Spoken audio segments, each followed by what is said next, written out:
Pinanggan ako mga higala sa kanginan malipayon kapag pakiguban kaninyong tanan ug malipayong adlaw igpapahulay kamo nagapaminaw sa tuang tulumanon tingog sa paglaom Sabbath edition.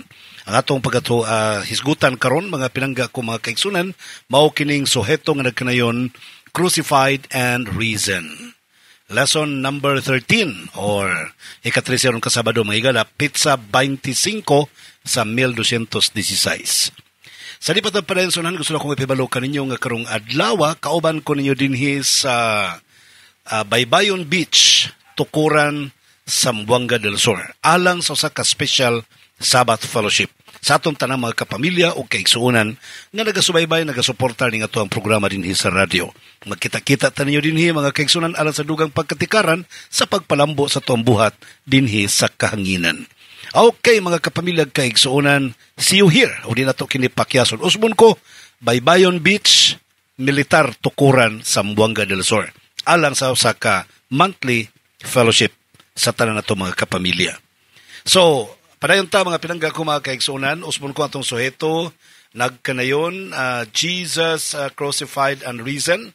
O ato ni pataliwad ano sa kapag-ampo mga pinangga ko mga kaigsuunan. Dalaygon og balaan namo nga Dios nga naikaw sa mga langit. Daghang salamat Ginoo sa panalangin sa paguban mo kanamo. Dalaygon ikaw sa walay katapusan sa pagpakaon ug pag-amuman nimo namong tanan. Takos ka pagasimbahon karong adlaw kay ikaw wala magkulang ug ikaw nagapakaon ug nagaatiman. Ginoong Dios, ikaw magapanalangin unta sa tanang mga naminaw, sa tanang mga nagasuporta, nagasponsor ini nga program. Panalangin ni usab ang tanan nga mga nagbalatian, ayuha in town sila Ginoo ug ang tanan nimo mga katawhan. Sa tibok na yung sayuta nga nagasuporta sa imong buhat o nagapahulay sa imong adlaw igpapahulay. Paselo kami sa mong mga sala, kining tanan, among gitugyan kanimo gilauman nga madawat pinagi sa ngalan ni Jesucristo nga among maluluwas. Amen. Okay mga pinangga kong kaigsunan usbon ko, Crucified and Risen, ang ato ang memory text, makita nato mga pinangga kong kaigsuunan sa Mateo Kapitulo 28, versikulo 18, nagkanayon, all authority has been given to me in heaven and on earth. Ang tanang kagahom gihatag ni kanako, ang tanang kagahom sa langit ug sa yuta gihatag ni kanako, matud pa ni Kristo mga kaigsunan.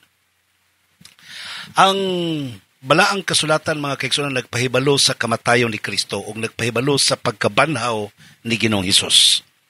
Alang sa inyong kasayoran sa lipatang parensonan, gusto na kong pibalokan ninyo ang atong author, nag-quote siya ni atong usa ka ads or advertisement mga kaigsunan sa usa ka Briton, taga Britain mga kaigsunan.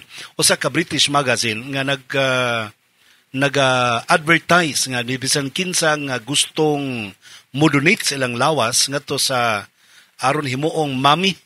Usa himong mami kay nag-claim siya nga na-crackdown niya, nakuha na niya ang sekreto sa Egypt kung saan paghimog mami nga ma-preserve ang inyong patayng lawas gikan sa 100 years kadto pa even to thousands of years. Busa kadtong matud pa niya, busa kadtong gustong magpa-preserve sa lawas kadtong mga masakiton na kibalon sila mga matay na sila, magpirma na mo daan og donation. Kaya kung buhato ma-preserve inyong lawas. Mga pinangga ko mga kaigsunan as Christians, we don't need to be worried about para ma-preserve ang ato ang lawas. Bahalag malata ang ato ang lawas, bahalag madugta kini. Anyway, we have the promise of a resurrection to life when Christ shall come. Sa katapusang bahin ni Kristo mga higala sa dito na siya sa taral na siya sa hukmanan, final verdict na yun ang gihimo mga kaigsunan. Actually, kung mo basahon ang Mateo Kapitulo 27 hangtod sa 11 hangtod sa 26 mga pinangga ko mga kaigsunan, ato masayran din nga ang crucial ini pagpili sa mga tao kung kinsa ilang pilion, si Kristo ba o si Barabas. Okay? So dinhi mag-start ang ato ang diskusyon mga kaigsunan. Ang nga mag-guide ka na to sa pagsabot ni ini mga higala mao kining, therefore when they had gathered together, Pilate said to them, whom do you want me to release to you, Barabbas or Jesus who is called Christ? So sa ilang panahon kaniadto mga kaigsunan, si Kristo gitaral sa hukmanan, mandato sa mga taong ipalansang sa krus. Pero si Pilato mga kaigsunan, dili siya sold out eh. Kamo, basahon ninyo ang chapter 27. Masabtan yun ninyo nga dili siya sold out si Pilato nga ipalansang si Kristo sa krus. Ang iyang asawa na sige nagdamgo, nga kanang tawhana, buhutan na, wala sala. So dapat iparelease. Pero to make it fair, ang nakatakda yun itong panahon nga ilansang sa krus may higala si Barabas o katong duha ka mga tulisan. Nga posible kauban to niya nga mga tulisan. O ang record mga kaigsunan, gipapili niya for safe place playing safe. Kinsa man yung gusto nga buhian, si Barabbas o si Jesus Christ. Ang mga tao ni pili gyud kang Jesus Christ nga maoy ilansang sa cross, o si Barabbas maoy buhian. Mga pinangga ko mga kaigsunan. Yun na pa, kinsa di si Barabbas, kinsa si Jesus Christ. Ang ilang magong panahon kanito mga kaigsunan, doon na sila kanang gitawag ko kanang pangalan ng Barhona, no? Mga inana bitaw. Ang ilang mga pangalan kaniadto, sama panalitan ni Barabbas, no? Kanang bar meaning son of mga kaigsunan. So but pasabot nga ang Barhona sa to pa son of Juna, okay? Ang Bartolome son of Ptolomeo. Barabbas meaning son of the Father. Abbas ba Abba, Father in heaven. So nagclaim ni siya nga siya si Barabbas, siya ang anak sa Diyos, so most likely nagpaila siya nga siya ang Mesiyas. Okay? So mo nang nahitabo mga kaigsunan. So he tried to struggle against the regiment of the Roman Empire. Iyang gipangtulis ang mga tao, gipangkawatan ng mga tao sa Roman government para ikatabang po niya sa mga Robin Hood type mga pinangga ko mga kaigsunan. O nahitabo nga usa siya ka political warrior, political leader si Barabbas mga kaigsunan. So, as Messiah or the Son of God, the Son of the Father, Barabbas, he was a political leader. While Jesus Christ is very opposite. Jesus Christ is the true Son of God. Mabito ito ningon si Peter nga, you are the true Son of God, kaya dagan na nag-una pa kaniya, nga nagpa-claim na nga sila mga anak sa Diyos, nga mao'y Mesiyas kunuhay. Mato ningon si God, thou art the Son of God. Matod pa ni eternal God pa yun ang giingon ni Peter kaniya. So, ang opposite lang niya kang Barabbas because Jesus Christ was a spiritual leader. Si Barabbas, mga kaigsunan, he wanted to set the people free from Rome. Gusto niyang mahigawas gikan sa Roma ang mga katawhan sa Israel. Pero si Jesus Christ, he set the people free from sin. Gikan sa sala. Si Barabbas, mga kaigsunan, he promised earthly glory. Malinaw lang ta, maator aning gobyerno na to. Okay, malinaw na tatanan. So, earthly glory. Samtang si Jesus Christ, he offers everlasting glory. Walay katapusan nga kahimayaan. Kabalo ba ka mga pinangga ko mga kaigsunan nga si Kristo nagpasan sa krus? Payong sa mga tao nga si Kristo ilansang sa krus, wow, gipasan niya ang krus nga dili iya. Parang tato ka Barabbas. Pero giangkon niyang iya, mga kaigsunan. Sa 19 versikulo 17 sa Juan, giangkon niya nga kato nga krus, iyang kaugalingong krus, mga kaigsunan. So, ang krus ni Barabbas, mga higala, iyang gipasan. Nag-represent, mga kaigsunan, sa kinatibuk-ang kalibutang sala nga gipasan ni Ginoong Hesus. That was the choice of Jesus Christ. Gipili ni Kristo, mga kaigsunan, ang pagpakamatay sa krus. Dito pala sa Garden of Gethsemane, gipili na ni Jesus Christ nga magpakamatay siya because of His love. Out of His love, He was pushed by His love to die on the cross of Calvary. Sa iyang pagmahal, paghigugma kanimog kanako, nagpakamatay siya sa krus. Unlike the people whom He loved, ang mga tao nga iyang gimahal, mga kaigsunan, was in reverse. They chose different. They did not choose Jesus Christ. They chose Barabbas. Mga pinangga ko, mga kaigsunan, this is a matter of choice. Manay, gingon din na nga, ang ato bayang kaluwasan is only a matter of choice. If you want to be happy, you choose to be happy. If you don't want to be happy, you don't choose to be happy. If you want to be saved, you choose the Savior, Jesus Christ. Sa ato pong panahon karon mga kaigsunan, gumikan because we do not so much know about the Savior. Probably we don't choose for Him. Tungod kay wata kaila kan Jesus Christ, ang mahitabo di gyud ta mo pili kan Jesus Christ. Wata kay balo nga He died for our replacement. Nagpakamatay siya para kanimo og kanako, mga kaigsunan. Kabalo ka ba sa Matthew 27 verse 46? And about the 9th hour, Jesus cried out with a loud voice, saying, Eli, Eli, lama sabachthani. That is, my God, why have you forsaken me? Dito palang daan sa Garden of Gethsemane, mga kaigsunan, gisugod nagpatong human sa ilahang sa ilahang communion service ito sa rooftop mga kaigsunan, human sila katapusang panihapon, ingos Kristo, ikaunan ninyo akong ang tinapay, kamo na akong lawas, imna ninyo ang bino, kamo na akong dugo. But pasabot ang all the strength and holiness and righteousness of Jesus Christ, iyan ang gihatag sa mga tao. In exchange, ang tanan ng mga kaluyahon sa mga tao, sala sa mga tao, ipatong ngadto kaniya. Dito pa lang sa Garden of Gethsemane na feel na niya that he was forsaken by the Father. Ang fear, ang tremors, ang stress, ang desperation mga kaigsunan, ang depression, na nagsugod nagkalamukat sa utok ni Jesus Christ. Until he was pushed to pray sa iyang tungod sa mga kaluyahon nga giantos niya itong panunay iyang gistruggle mga higalag kaigsunan. Niampo na siya nga, amahan ko kung pwede lang ipalabay kining kupa sa kamatayan gikan kanako. But if it is thy will, dear Lord, I will bear it for thee. So because of his love, gi-overcome niya ang fear, ang iyang mga kaluyahon, iyang tanan, because of his love of the Father and his love to the people of humanity. Now, namatay siya para kanimog kanako. Dito sa cross mga kaigsunan, finally gisinggit yun niya nga, amahan ko, Diyos ko, nganong gibiyaan mo ako. So, iyang nasinati mga kaigsunan ang kinabuhi nga kanang gibiyaan o Ginoo. So, lain ninyo, good ka na magpakasala bitaw mo, magpakasala ang tao. Ako, kaagi ko niya na. Kamot ko, mantingali, tao nga wak kaagi niya na. Nakaagit ang tanan niya na.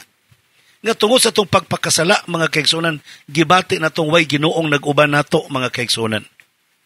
Mao na ang gibati ni Jesus Christ. Gibati niya nga way nag-uban kaniya nga Diyos. Iyang gibati, mga kaigsunan, ang terrible nga panagbulag gikan sa amahan sa langit. Tungod lang sa sala, nga iyang gipasan. Kabalo ba ka nga only God can take our sins upon Himself and suffer the eternal death? If only God could take our sins, unya mag-antos para kanato, mga pinangga ko mga kaigsunan, kung mahitabo manggaling na the separation from the Father in our place, mahitabo dito kan Jesus Christ. Tungod kay siya ang nipili sa tong sala, nga nipasan sa krus, ang atong pagkabulag gikan sa amahan, na ngadto kang Jesus Christ, kita na pasig-uli ngadto sa Dios mga kaigsunan. Pero despite nining tremendous anguish, kasakit nga gibati ni Jesus Christ, ang iyang pagtuo sa amahan sa langit wa gyud mawala. Ang iyang gugma sa humanidad wala mawala. The fact, at the cross, he still committed. He was still committed. Matod pa niya, Luke chapter 23 verse 46, Father, unto your hands I commit my spirit. Higalag mga kaigsunan, please think it over. Manag-ingon sa mga bata nga, when I remember Christ died for me, I will never return to the world. Kung nakinumdum palang unta kang sa Kristong pag-antos ito sa cross, kaulawan, kasakit, kakapoy, kauhaw, ang kamatayon o kang grabing yung mga pag-antos mga kaigsunan. Namatay siyang hubo, wa say sinina mga kaigsunan, way bahag. The Bible said naked. Nabari naked yun ay bahag. So, grabing kaulawan yung giagian dito sa cross. When I remember that, I chose not to commit sin anymore. Di na ko gusto magpakasala pa. One thing was a very significant sa kamatayon ni Kristo mga kaigsunan. Dito sa cross, pag singgit yun niya, it is finished. Sa Matthew chapter 27 verses 51 to 52, then behold, the veil of the temple was torn into two from top to bottom. And the earth quaked, and the rocks were split, and the graves were opened, and many bodies of the saints who had fallen asleep were raised. So imong makitaan mga pinangga kong mga kaigsunan. Singa diha nga si Kristo namatay, two significant events took place. Number one, the veil of the most holy place was torn. What does it mean? Ang pasabot niya ng mga kaigsunan nga ang maong event nga pagserbisyo dito sa sanktuaryo mga kaigsunan, nga nagalantaw, nagatug-an kanato, lantaw sa umalabot nga katumanan nga ang kamatayon ni Kristo, dili na pinaagi sa mananap nga dugo, nga halad mga higala, kundili kikinahanglan na nga pinaagi na gyud sa tinud-anayng kordero sa Dios nga nagpakamatay, nagpaaga siyang dugo dito sa Kalbaryo sa krus. Mao nay hinungdan, wala na tong tabernakulo, wala na tong tilon sa tabernakulo, wa nay nagulag sa holy place, nagbulag or nagulang sa holy place o sa most holy place, we can now go directly and boldly to the throne of grace. Di na pinaagi sa mananap, di na pinaagi sa tawhanong pari, kundi makadritso na ta. Kay wa nay nagulang mga kaigsunan. Manibot pasabot. Second, ikaduhang punto mga kaigsunan. The tombs were opened and some people were risen. Human si Kristo misinggit mga kaigsunan nga it is finished.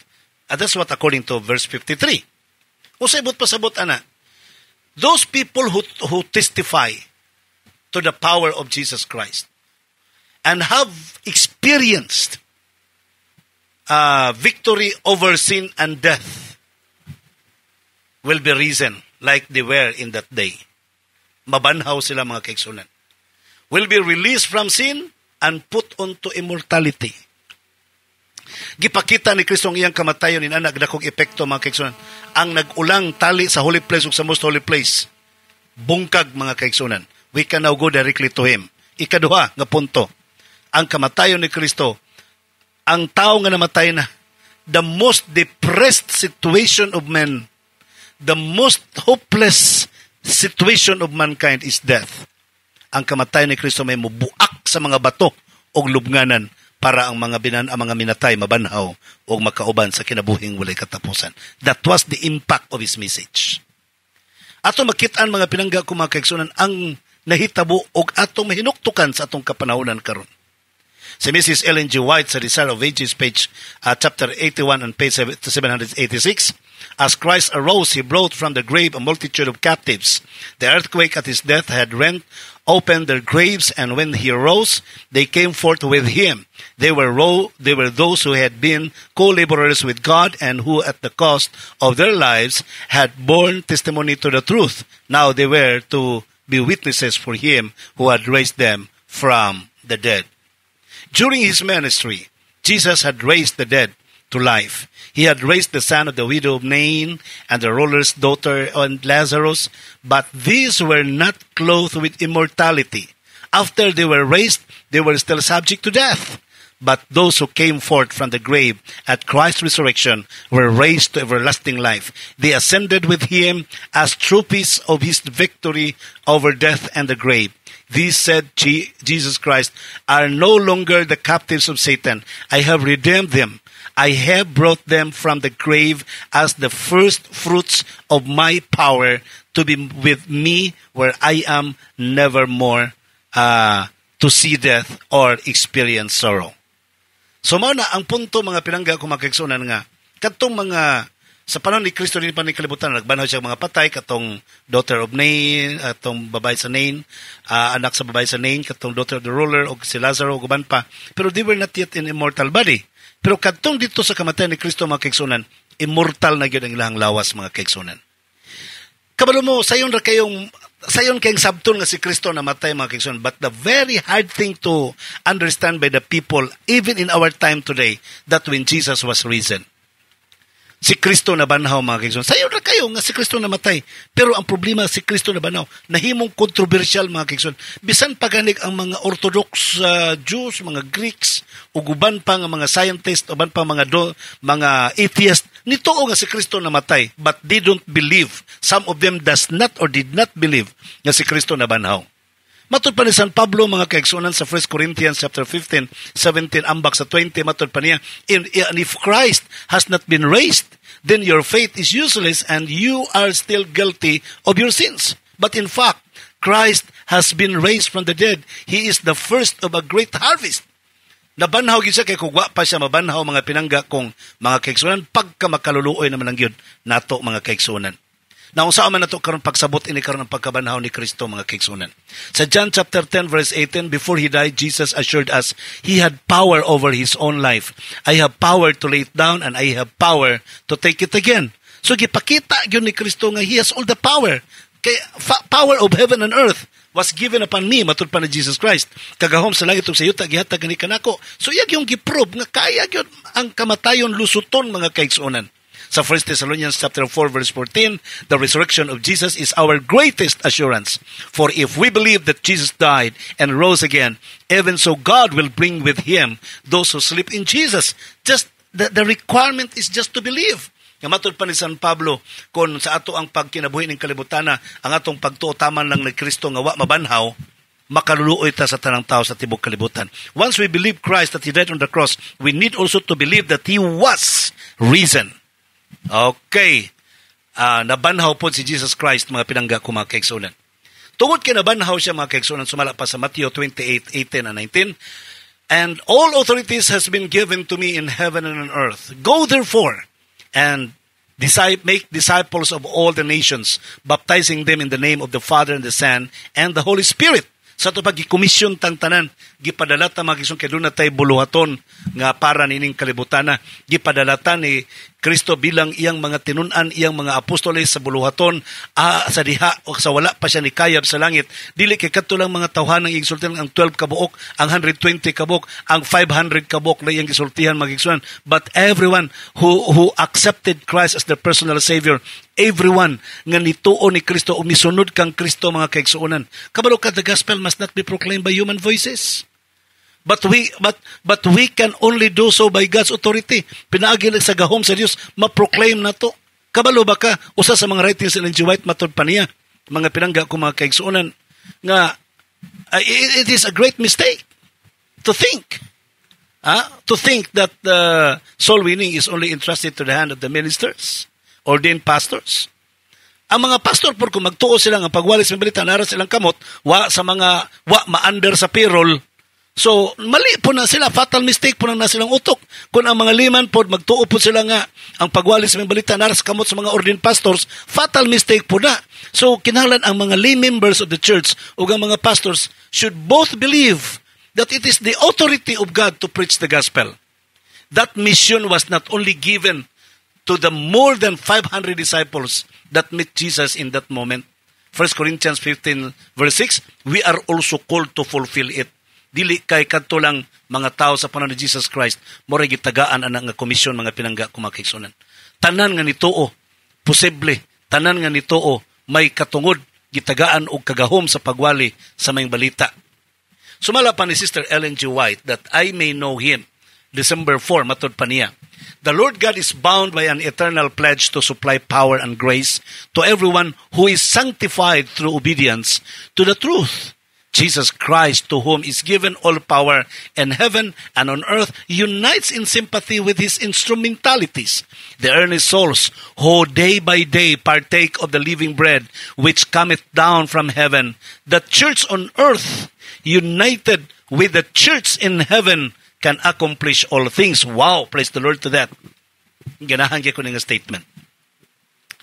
Ang isimbahan nining yutaa nga nagkahiusa, kauban sa simbahan nga naa sa langit mga kaigsunan, mao ang makatuman sa paghimo sa pagwali sa pulong sa Dios. Sa ato pa, it does not mean that our church is disconnected from the contact of heaven. Tanan nga mga magbubuhat sa iglesia must be always in contact with heaven. Tanang mga action sa board, mga planning sa committee must be in contact with heaven. Not only through prayers but be referred to the will of God as it is declared on the Bible. Nga nakasulat yun sa balaang kasulatan, mga pinangga ko mga kaigsunan. Maulang ang makatapos sa buhat. Remember, dili lang kay ang mga ministro lang, ordained pastors lang, ang gitagaan ni Kristo sa pagwalis may balita, kundi kitang tanan mga kaigsunan, nga nituo og nidawat kang Kristong personal nga manluluwas. Gitagaan og kagahom, katungod sa pagwalis may balita. Unsa may balita, si Kristo nagpakamatay. Wala lang mo tapos sa pagpakamatay, nabanhaw pa jud mga kaigsunan. It is a great hope for everyone. Dako kinang paglaom sa tanan ug sa matagusa mga kaigsunan. Okay, wala gito'y panahon sa pagkikuban kaninyong dugang pa. Gusto na ko pibalo kaninyo mga kaigsunan nga karong adlawng Sabado, kauban ko ninyo og ang team sa LCM dinhi sa Baybayon Beach Resort. Alang sa tuang pagsimba, pagdaig sa Ginoo, doon na may function hall dinhi sa Baybayon Beach Resort Function Hall, alang sa tuang Sabbath worship ngadto sa Ginoo, sa tuang Sabbath fellowship sa tanan nato mga kapamilya, mga listeners, supporters o tanang mga kaigsuonan pod. Gidapit mga kaigsuonan para sa pagtambong sa tuang Sabbath Fellowship. Usbon ko ang venue nato Baybayon Beach, Militar, Tukuran, Zamboanga del Sur. Okay, mga pinangga kong kaigsunan, salamat kayo sa inyong pagpakiguban kanatong tanan. God bless you and more power to you.